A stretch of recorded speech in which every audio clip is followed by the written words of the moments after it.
Korea ऐसा देश है जिसकी कोई भी बात बाहर नहीं जाती और तानाशाह के अलावा नॉर्थ कोरिया में रहने वाले बाकी किसी को भी बाहर की जानकारी भी नॉर्थ कोरिया के अंदर नहीं मिल पाती, क्योंकि अपने देश में जो भी करता है तानाशाह खुद करता है।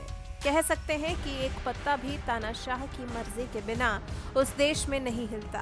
तो भला तानाशाह के पास कौन से हथियारों का जखीरा है, कौन से हथियारों से वो दुनिया को डरा सकता है, ये कैसे पता चल सकता है? तो इसका जवाब किसी के भी पास नहीं है। मतलब आप अंदाजा लगाइए, उत्तर कोरिया की जिस बहुचर्चित सैन्य परेड का दक्षिण कोरिया के अलावा बाकी सभी देश बेसब्री से इंतजार कर रहे थे, दरअसल वो परेड अब होगी ही नहीं, क्योंकि नॉर्थ कोरिया तो रात के अंधेरे में उस परेड को संपन्न कर चुका है। जी हां, सूत्रों से मिली जानकारी के मुताबिक उत्तर कोरिया ने शनिवार की सुबह ही सैन्य परेड का आयोजन कर लिया है। इसे मध्य रात्रि से सुबह 2 बजे के बीच अंजाम दिया गया। दक्षिण कोरिया की एक न्यूज वेबसाइट के मुताबिक उन्हें रात भर उत्तर कोरिया की राजधानी प्योंगयांग के ऊपर फाइटर जेट्स के उड़ने की जानकारी मिली है। साथ में ड्रोन विमान और घातक हथियार भी दिखाई देने का दावा किया गया है। शुक्रवार की देर रात और शनिवार की सुबह तक जोरदार आतिशबाजी हुई। दक्षिण कोरिया के जॉइंट चीफ ऑफ स्टाफ ने शनिवार को कहा कि ऐसा लगता है कि उत्तर कोरिया ने पहले ही सैन्य परेड का आयोजन कर लिया है।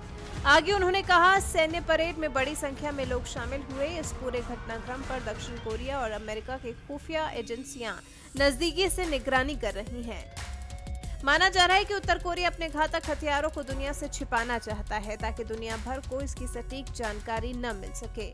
इस पूरे कार्यक्रम की सीक्रेसी का अंदाजा इसी बात से लगाया जा सकता है कि विदेशी राजनयिकों को भी परेड का हिस्सा नहीं बनने दिया गया। आपको बता दें, सनकी तानाशाह किलर मिसाइलों को पागलों की तरह पसंद करता है। उसने एक ऐसी घातक परमाणु मिसाइल बनाई है जो पूरे अमेरिका के किसी भी शहर को तबाह कर सकती है, और इस मिसाइल को उत्तर कोरिया ने ऐसे वक्त में बनाया है जब किम जोंग उन और पश्चिमी देशों के बीच बातचीत रुक गई है। इस मिसाइल का नाम हवासोंग 15 है और माना जा रहा है कि किम जोंग उन ने इसे सैन्य परेड में भी पेश किया है। हालांकि अभी इस बात की पुष्टि नहीं की गई है, लेकिन माना जा रहा है कि किम के सैन्य परेड का मुख्य आकर्षण यही मिसाइल रही है।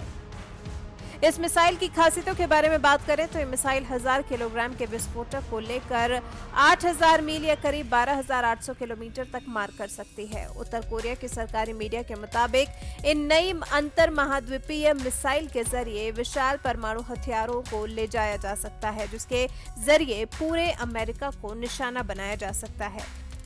इससे पहले इस सैन्य परेड की तस्वीरों से खुलासा हुआ था कि किम की इस नई मिसाइल को छिपाने के लिए बाकायदा एक नया ढांचा बनाकर तैयार किया गया है।